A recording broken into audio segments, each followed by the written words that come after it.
Hello student, now this is my lecture number 39 and date 9th November 2020.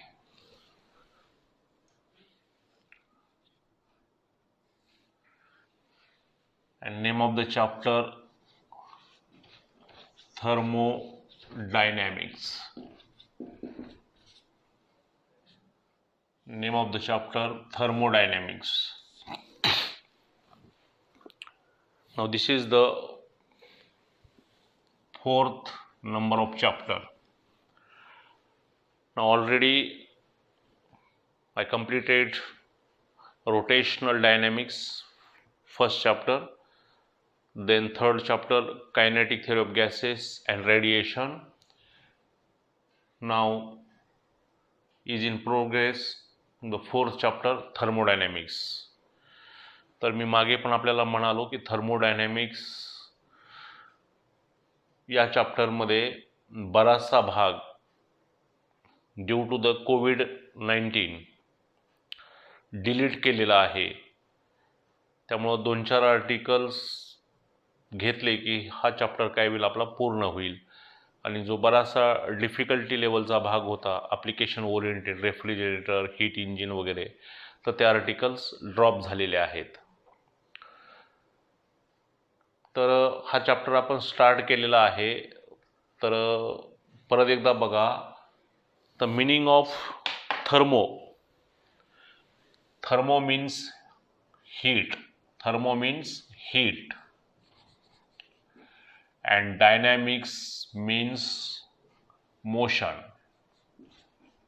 Dynamics means motion. Dynamics means motion.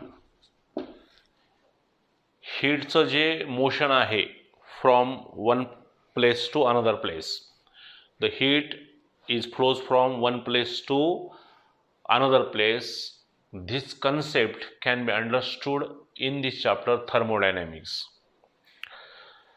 Now there are 4 laws of thermodynamics. There are mainly 4 laws of thermodynamics. The first law of thermodynamics.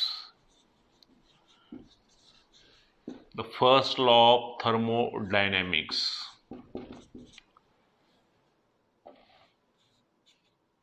Second law of thermodynamics.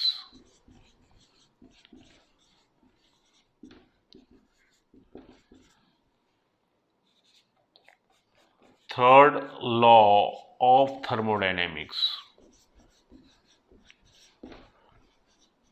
Third law of thermodynamics.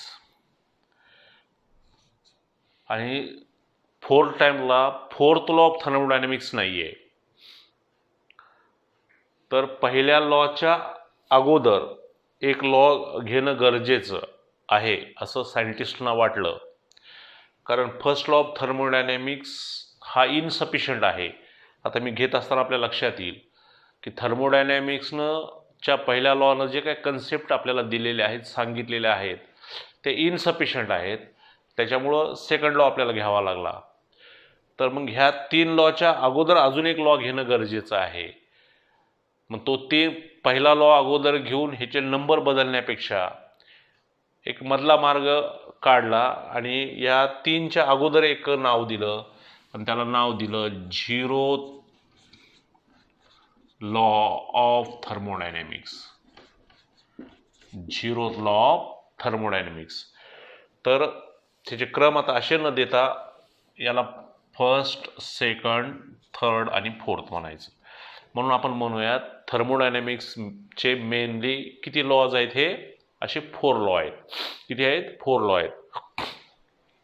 तर first of all you must understood that what is the zeroth law of thermodynamics. Now if you want to explain the concept of zeroth law of thermodynamics, the name indicates full meaning. Now for that you may consider 3 bodies, say A, B and C. According to the statement of zeroth law of thermodynamics, if the body A and B is in thermal equilibrium, if the body A and B is in thermal equilibrium and the body B and C is in thermal equilibrium, then the body A and C is also in thermal equilibrium. Now then, what is the meaning of thermal equilibrium? Thermal equilibrium means both the bodies have the same temperature, have the equilibrium same.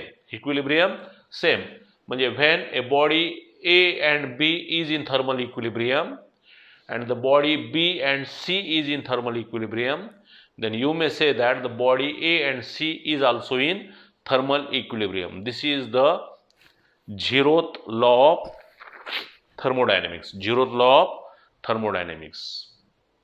लक्षात आलं का? तर statement जर लिहायचे असेल तर बघा, statement काय आवश्यकता नाही, माझ्यासोबत लिहून घेऊ नका, समजून घ्या. थोडी माझी तब्येत आज ठीक नाही, थोडीशी सर्दी झालेली आपल्या लक्षात येत असेल, थोडा आवाज पण कमी आहे, त्यामुळे आजचं लेक्चर मी फार लेंदी घेणार नाही आहे, तर कमी वेळाचंच घेईन, पण जे आपल्याला शिकवलं जाईल ते आपल्याला समजेल या पद्धतीनंच.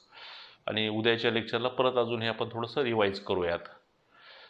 आता तसे तर 3च दिवस आता लेक्चर्स आहेत, आज, उद्या आणि परवा, आणि त्यानंतर गुरुवारपासनं आपल्याला दिवाळीची सुट्टी लागणार आहे. तर विषय दिवाळीचा निघाला आहे, त्यामुळं सगळ्यात अगोदर तुम्हा सर्वांना दीपावलीच्या माझ्याकडनं हार्दिक शुभेच्छा. दिवाळीमध्ये प्रॉपर प्रिकॉशन घेऊन आपला अभ्यासामध्ये खंड पडणार नाही याची काळजी आपण घ्यायची आहे, कारण हे 12वीचं वर्ष आहे, खूप आणि खूप महत्त्वाचं वर्ष आहे. याच्यामध्ये each and every moment, each and every day हा खूप आणि खूप महत्त्वाचा आहे. तर ह्या सुट्टीमध्ये काय 5-6 दिवस काय सुट्टी आपल्याला मिळेल त्याची रीतसर नोटीस आपल्या ग्रुपवरती पडेल. तर त्या सुट्टीचा आपण सदुपयोग करून घेऊन आपला जो राहिलेला अभ्यासक्रम आहे अगोदर झालेला तुमचा, तर त्याच्यावरती आपण रिव्हिजन करणं, आणि सुट्टीमध्ये सुद्धा आपल्याला काही विचारता आलं तर संबंधित शिक्षक अवेलेबल असतील तर आपल्याला निश्चित सांगतील. माझ्या बाबतीत तर आपण मला विचारू शकताय. ठीक आहे. तर झिरोथ लॉ ऑफ थर्मोडायनॅमिक्सची स्टेटमेंट बघा. Now when the body A and B is in thermal equilibrium,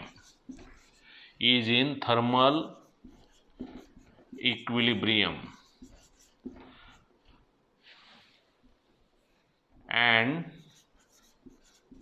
body B and C is in thermal equilibrium,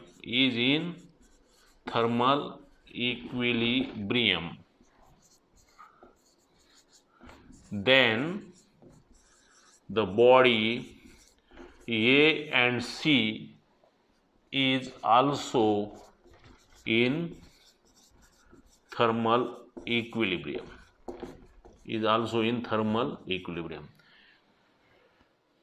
This law is called as zeroth law of thermodynamics. Now many times in exam you may ask, state and explain the zeroth law of thermodynamics. Now this is the statement and this is the explanation. तर explanation देत असताना आपण त्या मार्कावरनं ते explanation द्यायचो, किती mark आहेत त्यासाठी किती आपण लिहिलं पाहिजे याचं गणित आपल्याला बांधता आलं पाहिजे.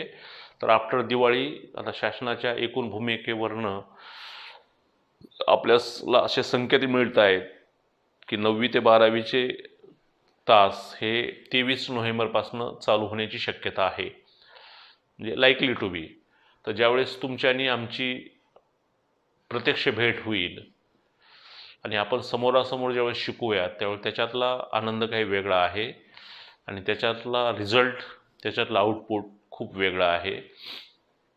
तर तिथे ह्या गोष्टी अजून तुम्हाला क्लिअर कट समजतील, कारण तुम्ही समोर असणं, कारण teaching is the interaction between student and teacher, ह्या दोघातलं हे इंटरॅक्शन आहे. तुम्हाला काय समजतंय तर ते तुमच्या चेहऱ्यावरचं शिक्षकाला वाचता आलं पाहिजे. ठीक आहे. आणि एखादा घटक जर तुम्हाला समजत नसेल तर शिक्षकाला तो ट्रेस देऊन रिपीट करून तो शिकवता आला पाहिजे. पण इथे आता ह्या अनपेक्षित घटनेमुळं असं घडलेलं आहे की तुम्ही समोरच नाहीत. त्यामुळं तुम्हाला मी सांगितलं की समजते असा समज एक शिक्षकाला करून घेऊन आता पुढे जाण्याशिवाय पर्याय राहिलेला नाही. तरी पण आपण बऱ्यापैकी सावकाश सांगण्याचा प्रयत्न करतोय, कारण आपल्याकडे वेळ भरपूर आहे. आणि काल परवा शिक्षण मंत्र्यांनी एक अनाऊन्समेंट केलेली आहे ऑन एन ॲव्हरेज की 12वीच्या परीक्षा ज्या फेब्रुवारीमध्ये दरवर्षी असतात तर त्या मेपर्यंत पुढं जातील असे संकेत मिळालेले आहेत. त्यामुळे अजून आपल्याला 1-2 महिन्याचा कालावधी मिळतोय आजच्या एकूण सिच्युएशननुसार. तर त्याचाही आपल्याला उपयोग करता आला पाहिजे. जितका वेळ मिळेल त्याचा आपल्याला सदुपयोग करता आला पाहिजे. तर उद्या हा लॉ तुम्हाला असा विचारला स्टेट अँड म्हणजे हे कसं लिहायचं काय, तुम्हाला समोर ज्यावेळेस तुम्ही याल का नाही तर त्यावेळेस ह्या सगळ्या गोष्टी मी तुम्हाला क्लिअर कट सांगेन. Now state and explain the zeroth law of thermodynamics. तर स्टेटमेंट लिहा आणि एक्सप्लेनेशन लिहिताना काय म्हणायचं, consider 3 bodies A B and C having same surface area. They are kept in a surrounding. Suppose that the body A and body B having the same temperature, then you may say that there will be no heat exchange between body A and B. You may say that then the body A and B is in explanation लिहिताना आपल्याला जो समजलेला भाग आहे का नाही आपल्या परीनं तो लिहिता येतो. then you may say that the body A and B is in thermal equilibrium. Physics काय सांगतं, सायन्स काय सांगतं, जे सांगितलंय त्यालाच पुन्हा सविस्तर सांगा. नवीन काही वेगळं नसतं. जे लॉमध्ये आहे तेच पुन्हा त्याला फोड करून सांगा. Body A and B is in thermal equilibrium. Then you may say that the body B and C is also have the same temperature and there will be no heat exchange between body and surrounding. Then you may say that the body B and C is also in thermal equilibrium. Then the body A and C is also said to be thermal equilibrium as according to the zeroth law of thermodynamics. zeroth law of thermodynamics. लक्षात आलं का? हे असं explanation आपल्याला लिहिता आलं पाहिजे. Now then first law of thermodynamics. First law of thermodynamics. तर फर्स्ट लॉची स्टेटमेंट सांगण्याच्या अगोदर मी काही गोष्टी तुमच्या क्लिअर करतो. तर फर्स्ट लॉ ऑफ थर्मोडायनॅमिक्स सांगण्याच्या अगोदर ह्या गोष्टी समजून घ्या. Heat, internal energy and work. Heat, internal energy and work. तर जुन्या काळामध्ये हीट काय, हीट आणि वर्क हे वेगळं समजत होते, पण ह्यामध्ये तो नाही आहे, तो कन्सेप्ट नाही आहे. लक्षात घ्या. कसं बघा, heat is completely converted into work. Heat is completely converted into work, but work is not completely converted into heat. कारण काहीही प्रयत्न केले, कितीही काळजी घेतली तरी काही हीट लॉस होण्याची शक्यता नाकारता येत नाही. काही हीट लॉस होण्याची शक्यता नाकारता येत नाही. लक्षात आलं का? आता एखादं उदाहरण तुम्हाला सिंपल देतो. हीट कशी निर्माण होते? वर्कमुळं. आता मी हे 2 हात जर एकमेका हातावर रफ केले तर माय हँड बिकम्स वॉर्म. एखाद्या 4 व्हीलरचं इंजिन आपण चालू केलं तर ते इंजिन काय होतं? वॉर्म होतं, हीट प्रोड्यूस होते. वर्कमुळं काय होते? हीट प्रोड्यूस होते, पण त्यामध्ये काहीतरी हीट काय होऊ शकते? लॉस होऊ शकते. पण फर्स्ट लॉ ऑफ थर्मोडायनॅमिक्स हे दुसरं तिसरं काय नसून it is just the law of conservation of energy. It is just the law of conservation of energy. तर law of conservation of energy काय आहे? The energy can neither be created nor destroyed. Energy can neither be created nor destroyed as the one form of energy. As the one form of energy is disappears, the same amount of energy reappears, but in another form. The first law of thermodynamics हे सांगतो. पण first law of thermodynamics काय सांगतो की heat is flows from one point two another point. Heat is flows from one body to another body. But remember that heat always flows from point at a higher temperature to point at a lower temperature. Water always falls from upper to lower. Water cannot run from lower to upper naturally. असं naturally घडत नाही. वरून खाली naturally येतं due to the acceleration due to gravity. लक्षात आलं नाही.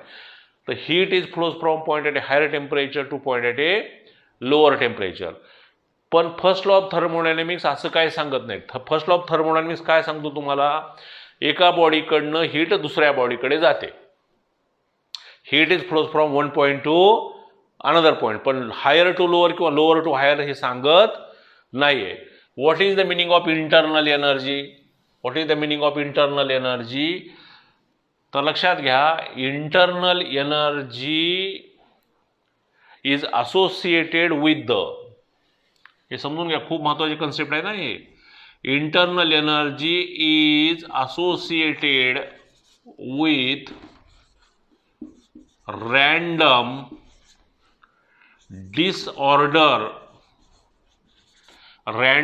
disordered motion of molecules. Internal energy, internal या शब्दाचा अर्थ काय, आतील. बघा आता एक उदाहरण देतो, तुम्हाला कळते का बघा, समजून घ्या. You may consider A water in this container. Okay, now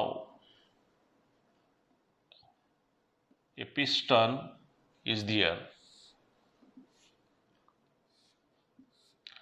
Now this is piston. Now due to the random motion of this molecule, the molecule moving in all possible direction with all possible velocities. The molecule are always in a state of random motion. They are moving in all possible direction with all possible velocities. Now there will be no absolute idea about the motion of the molecule. As this molecule collide with this wall, they can exert the pressure on the wall. They exert the pressure on the wall and the wall moving towards piston. As the piston is weightless, massless and frictionless, therefore the volume of this liquid or water increases. Volume of the liquid increases. If this volume increases, now if the delta U is the internal energy, remember that volume increases, the internal energy decreases. Work done happens and this work done is positive. Work done is positive and here the volume increases. Volume किंवा इथं जरी तुम्ही piston घेतला तर चालू शकतो. काय हा पिस्टन इथं जरी घेतला, कारण it is the weightless and this piston move, तर तो पिस्टन काय येईल, या ठिकाणी येईल. and volume increases. बघा समजतंय का. हा सगळा भाग तुम्हाला केमिस्ट्रीमध्ये डिटेल्समध्ये होणार आहे. तसा हा थर्मोडायनॅमिक्स भाग हा maximum it is related to the chemistry. एखादी रिॲक्शन सांगतो तुम्हाला. आता बघा कसं, A + B is equal to C + D. तर A समजा 50 आहे, B 50 आहे, हे 70 आहे, हे 30 आहे. लक्षात आलं का. म्हणजे one form of energy is disappears. This same amount of energy reappears in another form. Now it is also possible C + D + heat असं सुद्धा होऊ शकतं. Now this is 60, this is 30, this is 10. Again the total is 100. लक्षात आलं का. त्यामुळे ह्या रिएक्शनचा भाग आहे. त्यामुळे हा मॅक्झिमम भाग कशाचा आहे, केमिस्ट्रीमध्ये तुम्हाला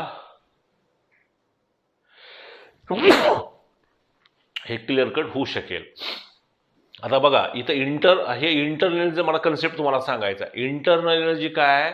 internal energy is the molecule of the object or substance or atoms associated with the random disordered motion.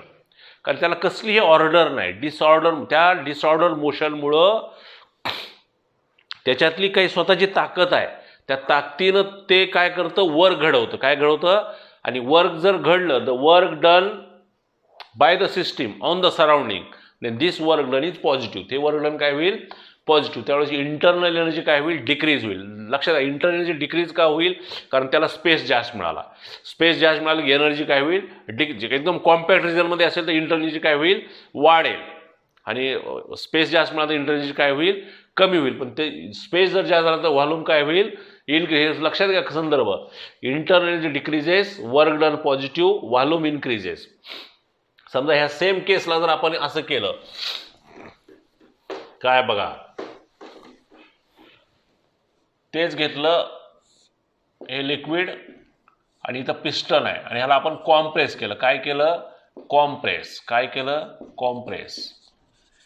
If the piston is compress, now in that case internal energy increases. Internal energy increases, work done negative, work done negative, आणि volume काय होईल? Decrease होईल. Volume काय होईल? Now here the work done on the system by the surrounding. Work done कोण घडवतंय? Work done कशावर घडतंय? सिस्टीमवर. कोण घडवतंय? सराउंडिंग. इथं कोण वर्क डन करतंय? इथं वर्क डन सिस्टीम कशावर करते? सराउंडिंग वरती. तिथं काय होतंय? सराउंडिंग कोणावर करतो? सिस्टीमवरती. लक्षात आलं का? मी कुणाला काहीतरी दिलं तर मी मायनस होईल, मी कुणाकडनं घेतलं तर काय होईल? प्लस होईल. तो सेम कन्सेप्ट आहे. इथं कॉम्प्रेस करताना काय होईल? इंटरनल एनर्जी इनक्रीज होईल, वर्क डन काय होईल? निगेटिव्ह होईल, आणि व्हॉल्यूम काय होईल? डिक्रीज होईल. लक्षात आलं का? तर हा पहिला लॉ जो आहे का नाही, हा पहिला लॉ हीट कुणीकडे सप्लाय होते हे सांगत नाहीये. लक्षात आलं का? तर ह्याच्यामध्ये इनसफिशियंट आहे. ह्याच्या पुढचा भाग अजून आपण थोडं उद्याच्या ह्याला डिटेल घेऊयात. माझी थोडी तब्येत ठीक नाही, तर आपण आज इथे थांबूयात. Thank you. Have a very nice day.